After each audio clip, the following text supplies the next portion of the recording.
All right, so when you're dealing with the appliances, one of the coffee maker things is that there is probably coffee left in the drip pan. So when I am prepping the kitchen, that includes the sink, the microwave, and the coffee maker, as well as spraying the inside of the oven. I will just let this thing sit until I get back to the coffee maker, and by then the stains on the inside will have already been dealt with. Work smarter, not harder.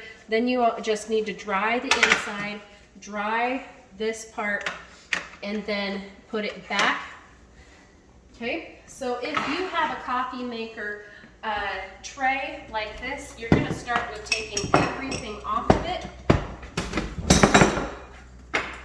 That includes the coffee maker itself. And one of the things I'll end up even doing is just tipping this down, making sure that all the stuff comes right off of it, like that. Then you're going to be wiping all sides of the coffee maker down. Make sure, can you see this down here? Make sure that all of these splatters down here are taken care of, okay? Because that is going to be one of the main concerns of this particular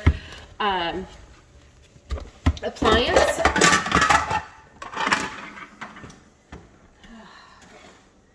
And then put everything back on top by wiping everything down before you put it back. Like so. And that includes any of these containers that have spots on the outside. Now that could also be a container with spatulas and whatnot in it. So it doesn't just have to be, you know, the coffee container or whatever. You're wiping this down because this is a high touch surface, and you're making sure that everything looks nice and clean before. Visually calm. Visually calm. Yeah, that's correct. So, and these salt things are notorious for making more of a mess. So it's one of those things that you've got to nicely set down before you move away from this area.